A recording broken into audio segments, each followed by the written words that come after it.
Arvind, in Sri Lanka we have an issue of language, and I would imagine it's many times more of a challenge in India, which has hundreds or even thousands. The issue is quite simply this, that many government departments do not have the capacity, though it is changing, and for the better, they don't have the capacity today to, say, address or respond to a complaint made, say, in Tamil, or even in English for that matter, where the lingua franca in most government departments and state institutions would be Sinhala. Now, does RTI also in your country address that? Does a citizen who makes a request or addresses the appellate mechanism, does it have to be in a specific language, or can it be in her or his language or lingua franca? I mean, are there languages that you have to speak, in other words, to access RTI? You see, this language is a big problem in India. The law says that RTI application can be made in your English, Hindi, or the official language of that particular state. Okay. So if you're in Andhra Pradesh, you can do it in Telugu. Yeah. So more than these languages, it is the government language which is difficult to comprehend. It is the technical language of the government which is difficult to comprehend. What RTI does is that it gives you access to the government documents. Once you get those government documents out, then you can take someone's help to understand that, or to get it translated, or to do a wider dissemination. Right, but the citizens can access it in the language in which it exists with the government. It exists with the government, which would be what? In different states, different languages. Right. In terms of the finances necessary to make a law work, responses take human resources as well as financial. Sometimes governments themselves don't know what they have in terms of information. Putting it out of, digging it up out of cold storage, digging up old records. I mean, you have over 1 billion people, potentially all of them can make requests. So, I mean, was there resistance that the finances, the state coffers weren't enough to deal with the potential adding up of these requests? Was that ever an argument in It's always given. Yes, it's always given. It's always given. And how do you address that? I mean, what is your response to that? So the first and foremost is that the country has to believe that right to information is critical to the existence of democracy. Right.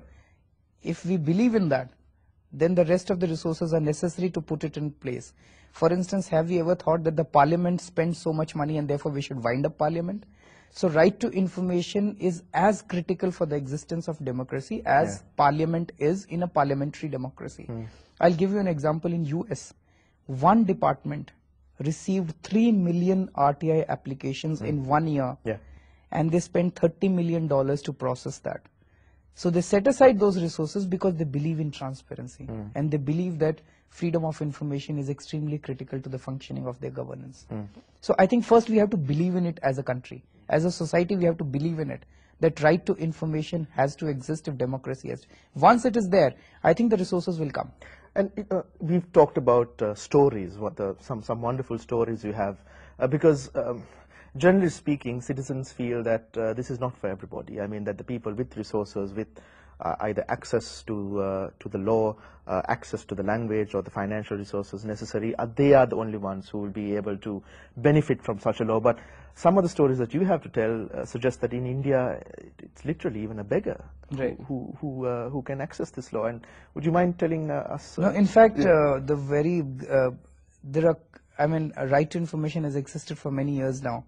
There is this narrow band of usage of RTI, which is extremely successful.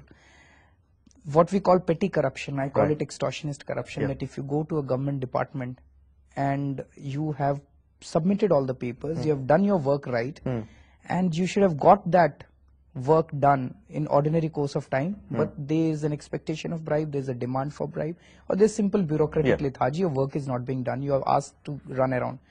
So you end up paying bribes. Now in India, if you know how to use RTI, you don't need to pay bribes for your legitimate work.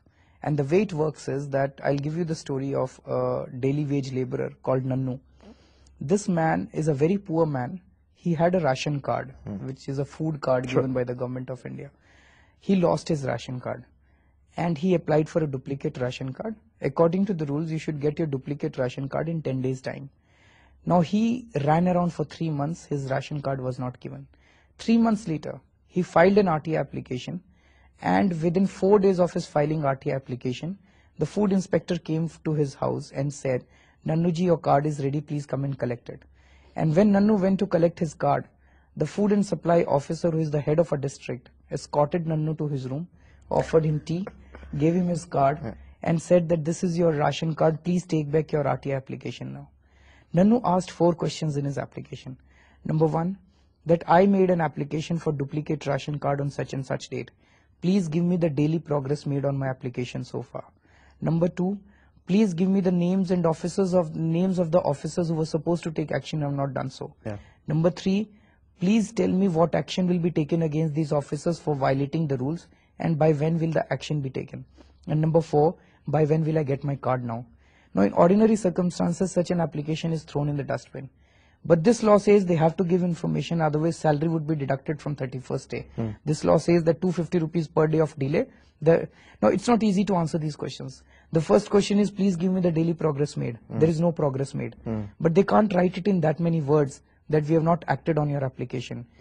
So the moment they write, it is admission of guilt on paper. Second question is, please give me the names of the officers who were supposed to take action. The moment they write the names of the officers, responsibility gets fixed. No government officer wants his name to appear like this. So the moment you ask these 4 questions, we call them magical questions. The moment you ask these 4 questions, your work gets done. And there are thousands of examples, if you do a Google search, from across the country where people are now saying no to bribery for their legitimate work and using right to information. There are several such examples where people have used right to information to get their roads repaired in their area, to get the water in their area, to get electricity. I mean, people are using right to information for civic services, for keeping a check on the government expenditure, for questioning government policies at the topmost level. I'll give you a very interesting example that recently one person asked Madhya Pradesh government. We keep on hearing that there is so much of political interference in transfer postings of police officers. So, and that interference has become so aggressive now that the politicians are making written recommendations. So this man said in the last 4 months, please give me copies of all the recommendations made by various politicians to influence the police transfers. And he got copies of 2,700 recommendations by, including chief minister, including members of parliament, making recommendations for the police transfers. And it became a big issue. So that is exactly what I'm saying, that now the people can actually participate in democracy and engage in governance using the information that is coming out. Good thing is that in some of the states, opposition parties are using right to information to embarrass the ruling party. This is what democracy is about. Some people criticize it. Some people say that opposition is misusing. It's not misuse of RTI, it's use of RTI. That is what opposition is for, to get the right kind of information and to challenge the government on that. And obviously this gives media also a huge, powerful tool. In fact, many of the journalists, initially when we used to interact with the journalists when RTI Act came, they said, oh, we don't need RTI, we have our own connections and we have our own network. We have our own sources and we need hard stories, we need stories tomorrow and you take 1 month for... But now many of the journalists are using RTI on a big scale because they know the kind of information that RTI can give you, your sources cannot. And in terms of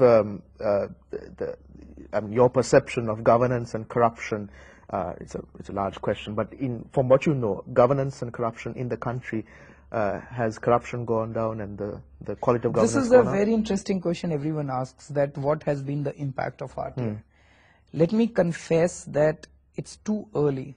This is 05. 4 years. Just 4 years. I mean, in 4 years, I don't think any law can make such a huge change to bring down corruption in a major way. But I didn't ask for I asked for the perception, because I think perception is also an indicator. The people's perception. Has it bettered their lives? Do they feel more empowered? That is true. So, anyone who knows how to use RTI is feeling tremendously empowered. He is able to, he has a very powerful tool in his hands to challenge bribery, to challenge corruption, to challenge injustice. It's just that the number of these people is very small right now.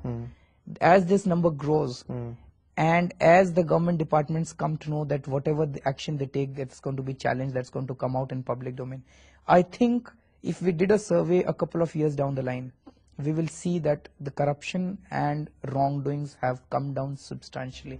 I think it's going to happen. But in a limited manner, in some areas, wherever RTI has been used in a major way, I think it has made impact on public delivery systems. For instance, public distribution system, where the government provides ration, food, subsidized food for the poorest of the poor.